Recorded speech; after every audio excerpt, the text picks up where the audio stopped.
शांति। आज मीठे बाबा के 20 तारीख के महावाक्य हैं।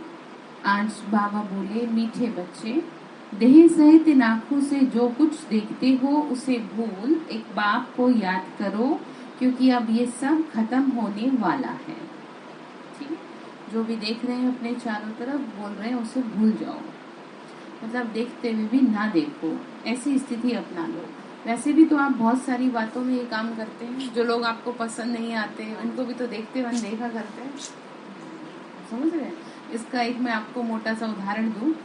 बहुत लोगों को ये क्वेश्चन भी था, उनका आंसर आज मिल जाएगा कि जब बाबा आते थे दादी जी में, तो जो वीआईपी लोग हैं, अब वो कौन सा शुद्ध पवित्र आत्माएं हैं, तो बहुतों का क्वेश्चन ये उठता था कि आप उनको स्टेज पर कैसे बुला रहे हैं। ठीक है, क्योंकि इतनी पवित्र आत्माओं के समक्ष कैसे ला रहे हैं, उनकी तो दृष्टि कैसे, मतलब बाबा की दृष्टि उन पर पड़ सकती है। तो बाबा ने ही मुरली में आंसर दे दिया था। उस समय की बात बता रही हूँ आपको। बाबा ने कह दिया था कि बच्चे, मैं ऐसे बच्चों को देखते हुए भी नहीं देखता। सामने से गुजर रहे हैं लेकिन फिर भी देखते हुए भी नहीं देखता। आप समझ गए।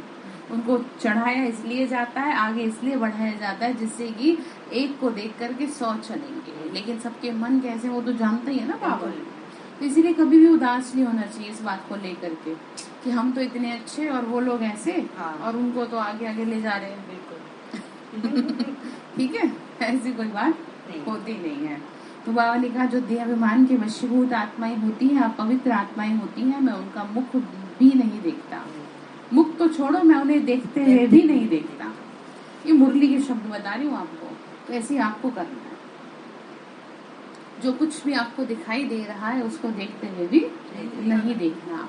देख रही हैं फिर भी बुद्धि आपको ऊपर उठा ले, कहीं नहीं फंसाना। कोई व्यक्ति हो, कोई वस्तु हो, पदार्थ हो, कोई भी हो। ठीक है। तो प्रश्न है, सतयुग में राज्य पद की लॉटरी विन करने का पुरुषार्थ क्या है? बाबा ने कहा, कैसे मिलेगी आपको लॉटरी? आंसर है, सतयुग में राज्य पद लेना है तो अपने ऊपर पूरी नजर रखो। अंदर कोई भी भूत ना रहे। अगर कोई भी भूत होगा तो लक्ष्मी को वर नहीं सकेंगे। राजा बनने के लिए प्रजा भी बनानी है। यहाँ ही रोना प्रूफ बनना है।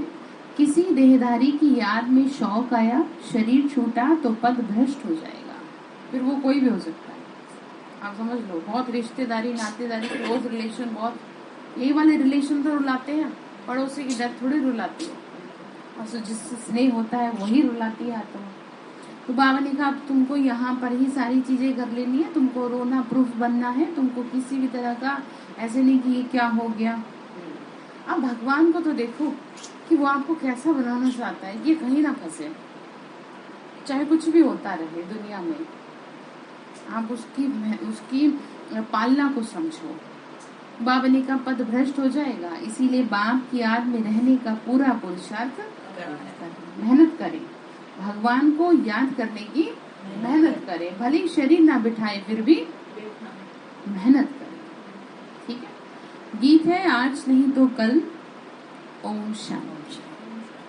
शिव बाबा कहते हैं ओम शांति, फिर इनकी आत्मा भी कहेगी ओम शांति। वह है परमात्मा, यह है प्रजापिता।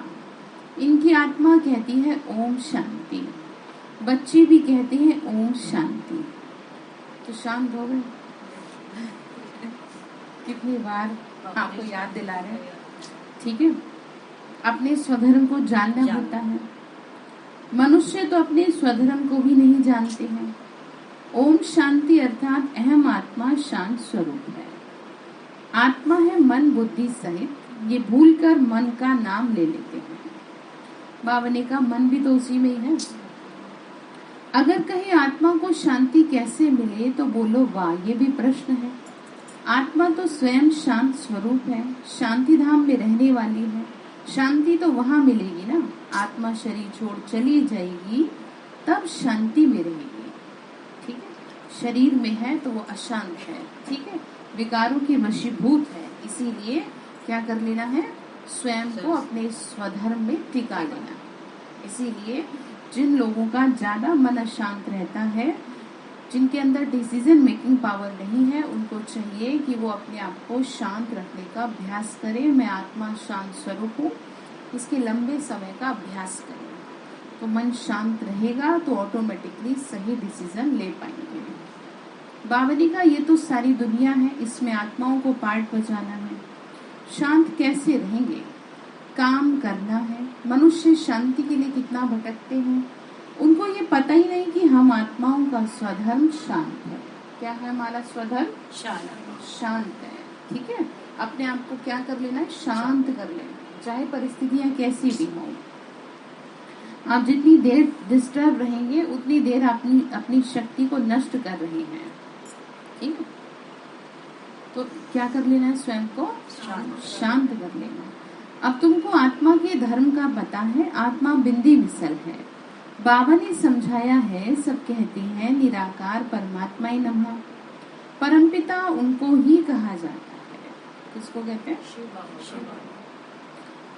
बाबा जी का वो तो है निराकार, उनको शिव परमात्मा ही नमः कहा जाता है। अब तुम्हारा बुद्धियो उस तरफ है। मनुष्य तो सब देह अभिमान में बैठे हैं, सबको शरीर का भान है, इसीलिए परमात्मा की कृपा दृष्टि से परे है। सारी प्रॉब्लम की जड़ है बॉडी कॉन्शियस, मैंपन। ठीक है, मैं और मेरा, ये है सारी प्रॉब्लम की जड़। जितना ज्यादा आप अभ्यास कर लेंगे, सब बाबा आपका, ठीक है, मैं भी आपका, सब आपके, तो उससे क्या होगा? ये शरीर का भान धीरे धीरे कन्वर्ट होने लगेगा। किसमें? और किसमें कन्वर्ट होगा? भगवान तो आएंगे, भगवान की सेवा में कन्वर्ट होने लगेगा। ठीक है, ऐसे 2 वर्ड बोल, मैं आत्मा जिसको भी जो भी काम आप कर रहे हैं ना मेरेपन से, जैसे आप बच्चों की पालना कर रहे हैं मेरेपन से, अब पालना ऐसे करें, बाबा आपके बच्चे हैं, सेवा आपकी हो रही है। ठीक है, बार बार मन में कहते रहे तो उनका जो भी काम आप कर रहे हैं वो सेवा में कन्वर्ट हो जाएगा। लेकिन इसके लिए पूरा अंदर से जिगरी चाहिए, ऊपर का नहीं, पोथी पढ़ने वाला नहीं। ठीक है, ऊपर से तो आप कह रहे हैं बाबा आपका, चिंता तो आपको पूरी है, फिर क्या फायदा बताना? ऐसे तो बहुत है दुनिया में राम राम जपने वाले, और तो उससे फायदा नहीं है ना। आप अपनी स्थिति को देखो। आपने भगवान को, आप यहीं पर है, हाँ जी, आपने भगवान को ये कहा कि सब आपका। अब आप अपने अंदर थोड़ा तो देखो, उसके बावजूद भी आप अगर फिक्र में हैं तो इसका मतलब आपने दिया ही नहीं। ठीक है, ये निशानी है आपके हल्केपन की, कि आपकी बुद्धि हल्की हो जाएगी। और इसकी दूसरी निशानी है कि जिस चीज से आप परेशान है उसका सॉल्यूशन निकल जाएगा, और नहीं तो फंसे रहो, करते रहो मेरा मेरा, क्या होगा? टेंशन ही होगी, फिर बीमार पड़ जाएंगे। तो बाबा समझा रहे हैं। ठीक है, बाबा ने कहा कितना मनुष्य भटकते हैं, कुछ समझते ही नहीं है कुछ भी। बाबा ने कहा तो तुम्हारा स्वधर्म क्या है? शांत है। ठीक है, निराकार है बाबा, उनको शिव परमात्मा ही नमः कहा जाता है। अब बाबा ने कहा सब देह अभिमान में है, इसीलिए न मुझे समझ पाते न स्वयं को समझ पाते। कभी ऐसे नहीं कहेंगे ब्रह्मा परमात्मा ही नमः, एक को ही परमात्मा कहा जाता है, वह है रचयिता। तुम जानते हो हम हैं शिव बाबा के बच्चे, उसने हमको ब्रह्मा द्वारा क्रिएट किया है, अपना बनाया है। ब्रह्मा की आत्मा को भी अपना बनाया वर्षा देने के लिए। ब्रह्मा की आत्मा को भी कहते हैं मुझे याद करो। ठीक है, बाबा ने कहा बीके को भी कहते हैं मामे कम याद करो, चाहे कोई भी हो, सबको कहते हैं शिव बाबा को याद करो। किसी को नहीं कहा जाता हमें याद करो। ठीक है, जब भी किसी को प्रॉब्लम होती है तो क्या कहते हैं? बाबा को फोन करो। ये तो नहीं कहते हमसे योग लगाओ, हमें याद करो। उल्टा होना ये चाहिए कि आपको कोई याद ही ना आए, चाहे वो कोई भी हो, चाहे आपको किसी के थ्रू गाइडेंस मिल रही है वो भी आपको याद नहीं आना चाहिए, आपको सिर्फ बाबा याद आना चाहिए। ठीक है, जब वो याद आएगा आपको तो अपने आप सारी समस्या सुलझा देगा। क्योंकि कोई भी मनुष्य है, चाहे कितना भी बुद्धिमान है, लेकिन है तो वो मनुष्य, उसकी खुद की भी स्थिति गिरती है, और जहाँ स्थिति गिर जाती है वहाँ एकाग्रता खत्म हो जाती है, शक्ति नष्ट हो जाती है, शिव बाबा से जो लिंक है वो टूट जाता है, तो गिरते उठते रहते हैं। तो इसीलिए किसी भी गाइडेंस देने वाले को भी आपको याद नहीं करना चाहिए, क्योंकि वहां पर भी आप फंस सकते हो। बाबा ने तो ब्रह्मा तक को मना कर दिया, औरों की तो चले गया है। तो इसीलिए आपको स्वयं को हर तरफ से हटा लेना है। अब इसका मतलब ये भी नहीं कि आपका जीवन रूड हो जाए, मतलब आप ऐसे हो गए कि किसी से आप बोले भी ना, ठीक है, आप मुस्कुराए भी ना, ऐसे भी नहीं। जैसे कहते हैं ना कि गंभीरता का गुण, तो गंभीरता मतलब ये थोड़ी कि आप ऐसे गंभीर हो जाओ कि किसी से हाय हेलो ओम शांति राम राम नमस्ते कुछ करें ही ना। सब बाहर रहते हैं समाज में, तो कईयों की शिकायत आती है, भाई ये वहां जाने लगी तब से तो ये हमसे नमस्ते भी नहीं करती है। तो ऐसे काम आपको नहीं करने हैं। बाबा ने हमें गंभीरता का गुण सिखाया है, लेकिन समाज के साथ साथ रहना भी सिखाया है। आप परिवार से जुड़े हैं तो परिवार को साथ में लेके चलिए, ठीक है। तो बाबा ने कहा बीके को भी कहते हैं मामेकम याद करो, देह का अभिमान छोड़ दो, ये ज्ञान की बातें हैं। 84 जन्म लेते लेते अब ये शरीर जर्जरीभूत हो गया है, बीमार रोगी हो गया है। तुम बच्चे कितने निरोगी थे, सतयुग में तो कोई रोग ही नहीं था, एवर हेल्दी थे, कभी दिवाला नहीं मारते थे। अभी से ही अपना वर्षा 21 जन्मों के लिए ले लेते हैं, इसीलिए दिवाला मार न सके। यहाँ तो दिवाला मारते ही रहते हैं। बच्चों को समझाया है, गाते भी हैं परमपिता परमात्मा शिवाय नमः। ब्रह्मा को परमात्मा नहीं कहेंगे, ठीक है, शिव बाबा को क्या कहते हैं, परमात्मा का। उनको प्रजापिता कहा जाता है। देवताएं सूक्ष्मतन भी हैं, ये किसी को पता नहीं है कि ये प्रजापिता ही फिर जाकर फरिश्ता बनता है, सूक्ष्मतन वासी बनता है, अर्थात सूक्ष्म देहधारी। ठीक है, आत्मा सूक्ष्म शरीर में बैठी है। अब बच्चों को बाप ने समझाया है कि मामेकम याद करो। अच्छा एक बात और, आत्मा जो सूक्ष्म शरीर में बैठी है, वैसे कहते हैं इन आंखों के बिना आत्मा कैसे देखेगी। जो पावरफुल आत्माएं होती है ना वो देख लेती। साधारण आत्माएं सूक्ष्म शरीर में भले ही है, लेकिन फिर भी इन आंखों से नहीं देख सकती, ठीक है।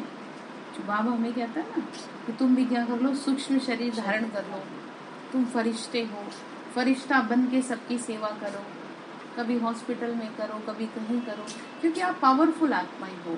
आप सूक्ष्म शरीर से सब कुछ देख सकते हैं, आम आदमी नहीं देख सकता। आम इन द सेंस जो बाकी की आत्माएं हैं, ये हर किसी के बस की नहीं है कि जो शरीर बिना आंखों के सब कुछ देख ले। इस शरीर की आंखों, हाँ वही कह रहे, देखने की तो बात यही है। फीलिंग का मतलब यही है कि आपका शरीर तो है नहीं, ठीक है, आप बिना शरीर के कैसे करेंगे। हालांकि कहा यह जाता है कि आत्मा सब देखती है, आत्मा सब देखती है, तो वो देखती ऐसे ही है, ठीक है। मैं आत्मा इस शरीर में बैठी हूँ, जैसे हम परम धाम में जाते हैं, बाबा को भोग स्वीकार कराते हैं, हमें सब स्पष्ट दिखता है। जो तपस्वी आत्माएं हैं, जैसे आप लोगों को भी कभी कभी दिखता है, तो ये पावरफुल आत्माओं की निशानी है, ठीक है।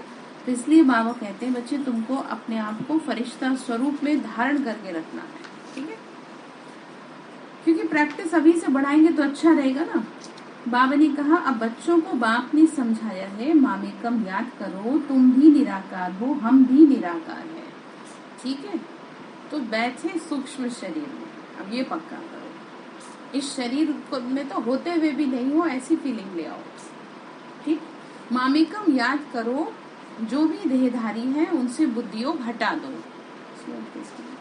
क्या कह रहे, जो भी देहधारी है उनसे बुद्धियोग हटा दो। देह सहित इन आंखों से जो कुछ देखते हो सब खत्म होने वाला है। बाबा ने कहा फिर तुमको जाना है सुखधाम वाया शांति धाम। उस सुखधाम अथवा कृष्णपुरी की ही तुमको चाहना रहती है। तो बाबा कहते हैं शांतिधाम सुखधाम को याद करो।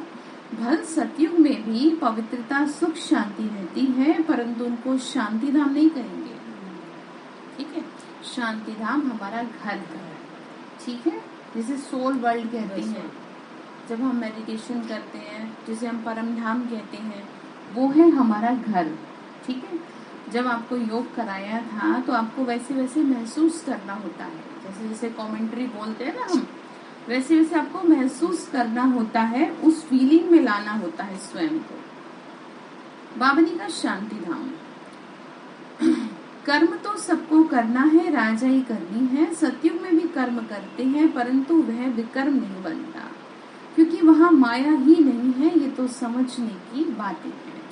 ठीक है, यहाँ हर कर्म 5 विकारों के वशीभूत है, तो इसीलिए पाप कर्म कहलाता है। अब आपके पास प्लस पॉइंट ये है कि आप अपने पाप कर्मों को पुण्य कर्मों में कन्वर्ट कर सकते हैं, लेकिन अगर आप देह भान से ऊपर उठ के काम करें तो, आप अपने हर काम को ईश्वरीय सेवा समझे तो, आप अपने घर को मंदिर समझे तो, ठीक है, आप अपनी संतान को भगवान की अमानत समझे तो सब सेवा में आ सकता है, अदरवाइज नहीं। अदरवाइज आपके हाथ खाली रहेंगे, ध्यान रखना। इसीलिए कल सिखाया था रोज एक पुण्य करना। अगर आपसे ये नहीं होता तो कम से कम एक्स्ट्रा एक, जैसे बताया था ना, एक बॉक्स बना लो जिसमें रोज एक पुण्य डालते जाओ कि इमरजेंसी में खोल ले। इमरजेंसी समझ गए? जब जीवन में आपदा आती है तो वो इमरजेंसी होती है, और इमरजेंसी में कुछ जमा किया हुआ ही काम आता है। ठीक है ना, लोग बैंक बैलेंस रखते हैं ना इमरजेंसी के लिए। बच्चे छोटे हैं तभी से जोड़ना शुरू कर देते हैं शादी के लिए। सबसे ज्यादा जरूरी है पुण्य कर्मों को जोड़ना, जो आपकी मुसीबत के समय आपको काम आ जाए। ठीक है, अगर आप ऐसे वैसे तो करना चाहिए ऐसे ही, लेकिन अगर आपसे नहीं हो पा रहा है तो बिना पुण्य कर्म किए कुछ भी ना करें। इसे जीवन का एक अभिन्न अंग बना लें। जैसे पहले के घरों में, लोगों के घरों में नियम होता था कि बिना पूजा पाठ किए कोई मुंह झूठा नहीं करेगा, तो इसका बड़ा अच्छा फायदा भी रहा। भले ही कुछ नहीं प्राप्ति, लेकिन घर में थोड़ी शुद्धि तो रहती थी। अब तो वो भी नहीं है। तो जिनको ज्ञान मिल रहा है, जैसे आप लोग हो अपने घर में अकेले चलने वाले, तो आपको ये चाहिए कि कम से कम आप तो कर लो। ठीक है, आप तो ऐसा कर लो कि जो कम से कम आपको थोड़ा तो सुकून रहे। बाबा ने कहा ये सारी ना समझने की बातें हैं और प्रैक्टिकल करने की बातें हैं। ब्रह्मा का दिन है, दिन में धक्का नहीं खाया जाता, रात अंधेरे में धक्के खाए जाते हैं। तो आधा कल भक्ति ब्रह्मा की रात। ठीक है, अर्थात भक्ति में मनुष्य भटकता है, कहीं पर भी उसके पांव नहीं टिकते। ठीक है, पांव मनुष्य के वहां टिकेंगे जहां पे उसे सत्यता प्राप्त हो जाएगी। और आजकल ये हो रहा है कि मनुष्य हर जगह जा रहा है, लेकिन कहीं पर भी स्टॉप नहीं हो रहा, रुक नहीं रहा। रुकेगा तभी जब उसको सही चीज मिल जाएगी। तो इसलिए कहा भटकना। ठीक है, इसीलिए आज एक कल दूसरे को पूज रहा है। तो इसीलिए बाबा ने कहा इस समय जो भक्ति कर रहे हैं वो किसमें है? रात में है। और रात में धक्के खाना निश्चित है। अच्छे रास्ता भूल जाते हैं। तो बाबा ने कहा ऐसे मनुष्य अब रास्ता भूल चुके हैं। ठीक है, इसीलिए बाबा को आना पड़ता है सही रास्ता बताने। इसीलिए बाबा अपने नाम भी रख देते हैं, मैं पंडा हूँ, मैं गाइडेंस देता हूँ तुमको। ठीक है, तुमको साथ ले जाऊंगा। तो बाबा ने बताया एक स्थान पर 6 मास दिन 6 मास रात होती है, परंतु वह बातें कुछ शास्त्रों में नहीं गाई जाती। ये ब्रह्मा का दिन, ब्रह्मा की रात शास्त्रों में है। अब विष्णु की रात क्यों नहीं कहते? वहाँ उनको ये ज्ञान ही नहीं है। ब्राह्मणों को मालूम है ब्रह्मा और ब्रह्मा कुमारियों के लिए ये बेहद का दिन और रात है। शिव बाबा का दिन और रात नहीं कहेंगे, क्योंकि वो तो यहाँ हो रहा है ना, परम धाम में थोड़ी दिन और रात है। ठीक है, वहाँ तो शांति धाम है, वो तो शांति ही शांति है। बाबा ने कहा, बच्चे जानते हैं हमारा आधा कल्प दिन फिर आधा कल्प रात है। खेल भी ऐसा है, प्रवृत्ति मार्ग वालों को सन्यासी नहीं जानते, वह तो निर्वृत्ति मार्ग वाले हैं। वो स्वर्ग और नरक की बात को नहीं जानते। वो तो कहती हैं स्वर्ग कहाँ से आया, क्योंकि शास्त्रों में सत्युग को भी नरक बना दिया है। ठीक है, तभी तो राक्षसों को भी दिखा दिया है। अपनी अपनी सबने स्पष्टीकरण दिया। हाँ जी, आप यहीं पर है? ठीक, तो यहीं पर रहना है। ठीक है, तो अब बाबा बहुत मीठी मीठी बातें सुनाते हैं।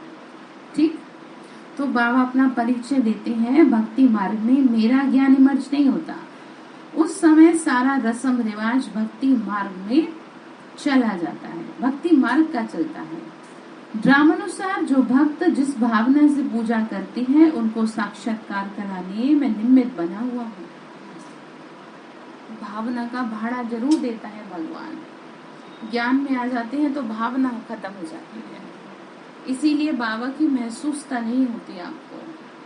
तो आपको ये चाहिए, जैसे आप भक्ति में रखते थे ना ध्यान, ठीक है, छोटे छोटे रखते हैं ना, देवताओं को रखते हैं, उनका ध्यान रखते हैं, ऐसे आपको ये चाहिए कि आप बाबा का भी ध्यान रखो। आपको ये समझ में आना चाहिए कि कोई बैठा है घर में, ठीक है, उसकी प्रेजेंस है, तभी फिर रिजल्ट निकलेगा। बाबा ने कहा, उस समय मेरी आत्मा में ज्ञान का पार्ट इमर्ज नहीं होता, वो अभी इमर्ज हुआ है। जैसे तुम्हारा 84 जन्मों का रील भरा हुआ है, मेरा भी जो पार्ट ड्रामा में है वह उसी समय बचता है। इसमें संशय की कोई बात नहीं है। अगर मेरे में ज्ञान इमर्ज होता तो भक्ति मार्ग में किसको सुनाता? लक्ष्मी नारायण को वहाँ यह ज्ञान है ही नहीं। ड्रामा में फिक्स ही नहीं है। ज्ञान की जरूरत मनुष्य को इस समय है, और इस समय मनुष्य देहाभिमान की ज्ञान की वजह से कुछ भी नहीं सुनने को राजी।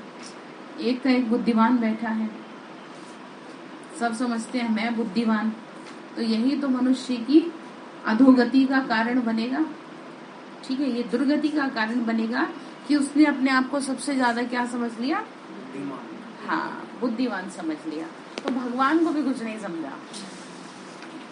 तो इसीलिए बाबा ने कहा अंत होगा इसी वजह से कि मनुष्य अपने देहाभिमान में आकर के पाप कर्म करते जा रहे हैं। बाबा ने फिर आगे कहा, मनुष्य मात्र को अगर कोई कहता है कि हमको फलाना गुरु सद्गति देते हैं, परंतु गुरु लोग सद्गति देंगे कैसे? उनका भी तो पाठ है। और कोई कहते हैं बरोबर दुनिया रिपीट होती रहती है, ये चक्र फिरता रहता है। उन्होंने फिर चरखा रख दिया। ठीक है, चक्र से क्या जोड़ दिया? वंडर देखो, चरखा फिराने से पेट पूजा होती है। यहाँ इस सृष्टि चक्र को जानने से तुमको तो 21 जन्मों की प्रारब्ध मिलेगी। तो बाबा यथार्थ सुना रहे हैं, बाकी सब अयथार्थ है। तुम्हारी बुद्धि का ताला खुला हुआ है, ऊंचे पे ऊंचा है भगवान, फिर ब्रह्मा विष्णु शंकर है सूक्ष्म वतनवासी, फिर स्थूल वतन में पहले लक्ष्मी नारायण, फिर जगदम्बा जगत पिता है, वह संगम के हैं, है तो मनुष्य ही।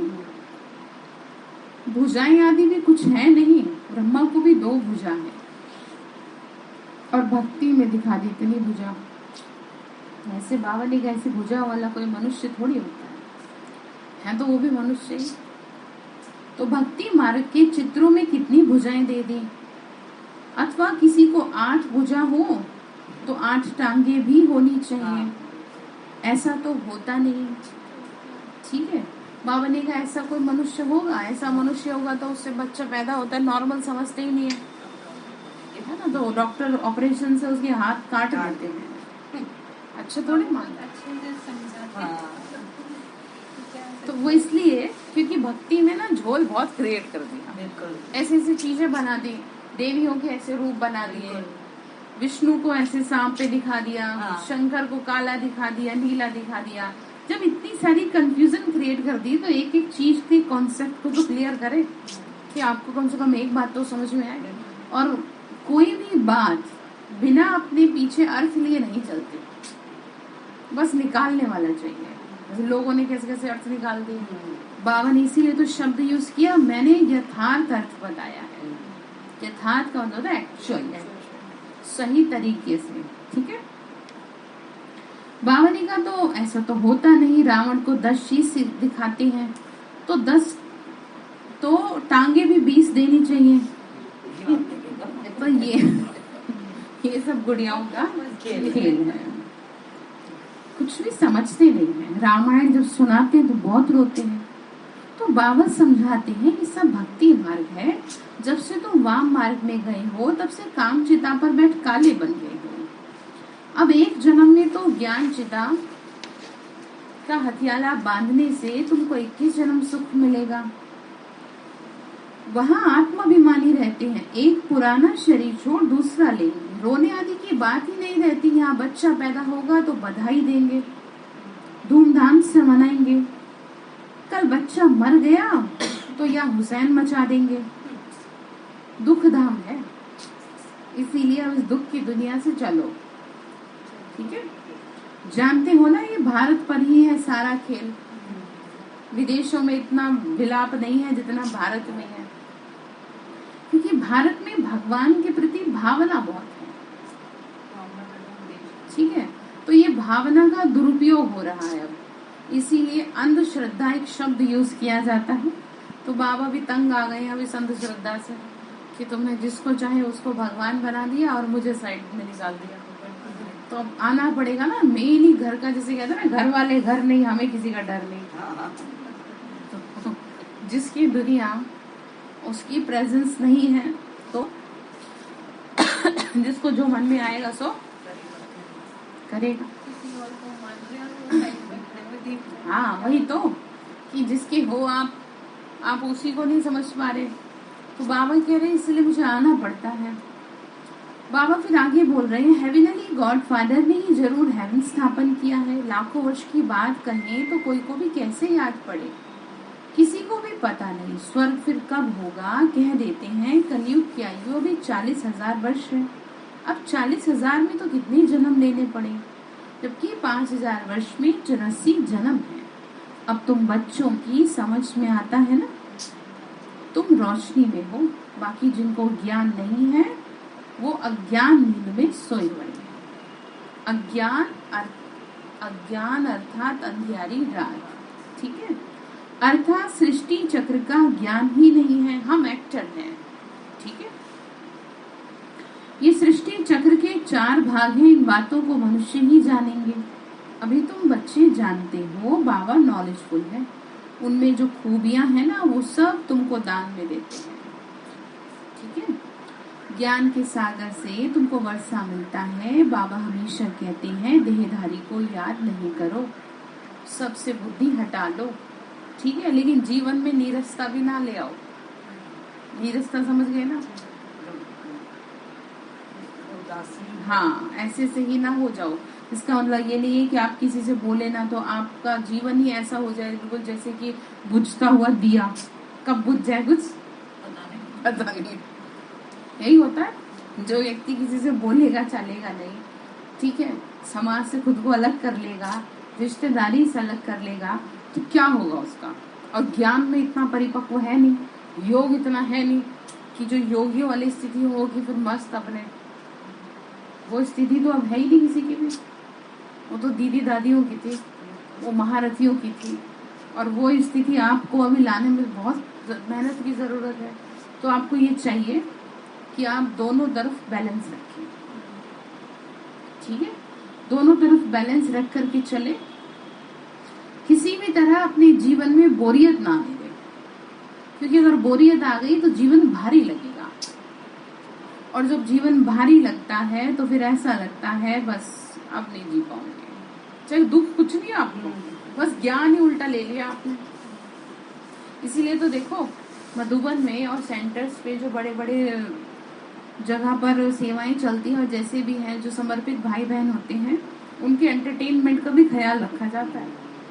जब मैं मानेसर में छोटी थी, 3-4 महीने रही थी, तो शाम को गेम होता था वहाँ पर। बड़े अच्छे अच्छे गेम होते हैं जो वहाँ रहने वाले हैं उन लोगों के लिए।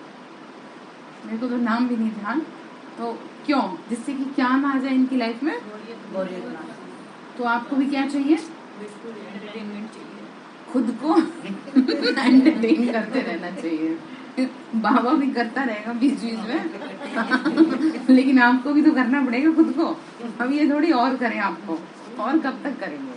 हम करने से मिलके अपना हाँ, नहीं आपस में यहाँ तो अलग बात है, अपने घर में, घर में ही बोल, घर का ही बोल। घर में आपको अपने आप को उदास नहीं होने देना। हम तो बाबा के साथ ही करते हैं, अकेले हैं। कोई बात नहीं, आपके साथ तो बाबा ही है, और क्या। यहाँ तो चलते हैं ना तो रमणीकता आ जाती है। नहीं समझ के आप अपने अपनी हॉबीज पे काम करिए ना। हाँ जी, आप अपनी हॉबीज पे भी काम करेंगे तो भी आपकी लाइफ में बोरियत नहीं आएगी। क्रिएटिव हाँ, कुछ ना कुछ करते रहने से ना आप खुश रह पाएंगे, ऐसे नहीं।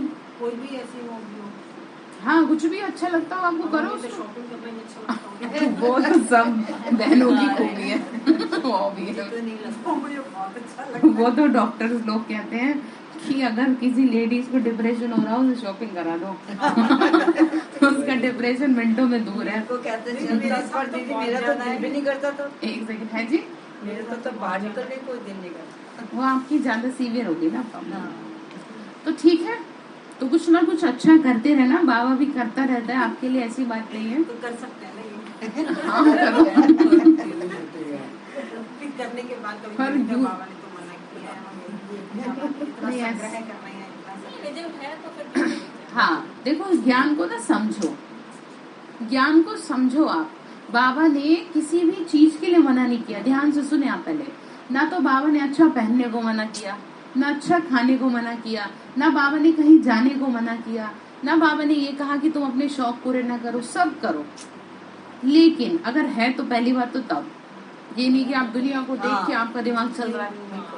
और दूसरी बात ये कि आपको अगर आप कर भी रहे हैं तो भी उसमें ऐसा ना हो जाए कि फिर बस वही आपको भाने लगे। हाँ, एक याद में रहेंगे। बस जैसे सुनो भोजन कर रहे हैं, 3 टाइम भोजन कर रहे हैं तो एक टाइम एंटरटेनमेंट जरूर चाहिए। जैसे कोई गेम खेलता है, ठीक है, बच्चों को क्यों बाहर खिलाते हैं, पढ़ाते भी हैं लेकिन खेलने भी भेजते हैं जिससे कि एक्टिव रहे। एक्टिव ठीक है, तो आज से आप सब एक्टिव रहेंगे, ठीक है, एक्टिव रखें खुद को, सारी मैं चीजें। बीमार थी ना, कल मैंने क्या किया, बच्चों को सामान मंगाया और मतलब बैठी थी, मैं बैठे सारी चीजें मंगाई और क्रिएटिव आर्ट वर्क बनाया। हाँ देखो, और वेस्ट जो चीजें थी घर कितना में, अच्छे से उनसे बना और लिया। फिर सुबह वो डेकोरेट। तो इससे क्या कम से कम मन तो ठीक रहेगा। तो ठीक है, तो बाबा ये कह रहे हैं, बाबा ने कहा बच्चे देखो, बाबा हमेशा कहते हैं देहधारी को याद नहीं करो, भल मैं भी देह द्वारा सुनाता हूँ, परंतु याद तुम मुझ निराकार को ही तो करो। याद करते रहेंगे तो धारणा भी होगी, बुद्धि का ताला भी खुलेगा। 15 मिनट व आधा घंटा से शुरू करो, फिर बढ़ते रहो। पिछाड़ी के समय सिवाय बाबा के कोई की याद ना है। अब ये चाहिए कि आप सब एक्टिविटीज कर रहे हैं लेकिन आप फंसे गए ना। जैसे हम सब एक्टिविटीज करते हैं, हम सब कुछ जानते हैं, सब काम हम जानते हैं, लेकिन हम किसी चीज में फंसे हुए नहीं हैं। सब गेम हम जानते हैं, सब तरह की चीजें जानते हैं, लेकिन अगर करने का समय मिलेगा तो करेंगे, और नहीं मिलता तो ये नहीं कि हाय मेरे तो ये भी इच्छा रह गई, ऐसा नहीं है। हो जाए तो बहुत अच्छी बात है। इसीलिए सन्यासी सब कुछ छोड़ देते हैं, इसीलिए वो हठ योगी कहलाते हैं, और हम हठ योगी नहीं है। ठीक है, हमने सहज अपनाया है राजयोग। तपस्या में बैठते हैं, जब शरीर छोड़ते हैं तो उस समय आसपास का वायुमंडल भी शांति का हो जाता है। जैसे कोई शहर में कोई महापुरुष ने शरीर छोड़ा, तुमको तो ज्ञान है आत्मा विनाशी है, वह लीन हो न सके, उसमें तो ये ज्ञान नहीं है। तो बाबा फिर आगे टॉपिक चेंज कर रहे हैं, समझाते हैं आत्मा कभी विनाश नहीं होती, उसमें जो ज्ञान है वो कभी विनाश नहीं होता। बाबा ने कहा कभी भी ये ज्ञान कहीं क्या नहीं होता, विनाश नहीं होता। ठीक है। बाबा ने कहा सतयुग त्रेता द्वापर कलयुग ये चक्र फिरता रहता है। बाबा ने कहा इम्प्रेसिबल ड्रामा है, तुम फिर लक्ष्मी नारायण बनते हो, फिर नंबरवार और धर्म वाले भी आते हैं। God father is one. सतयुग में कलयुग तक वृद्धि को पाते रहते हैं, दूसरे झाड़ बन न सके। चक्र भी एक ही है, याद भी एक को ही करते हैं, गुरु नानक को याद करते हैं, परंतु उनको फिर अपने समय पर आना पड़ेगा। जन्म मरण में तो सबको आना है। लोग समझते हैं कृष्ण हाजिरा हुजूर है, कोई किसी को मानते हैं, कोई किसी को। तो बाबा समझाती हैं, बच्चे युक्ति से समझाओ, किसी को भी समझाओ तो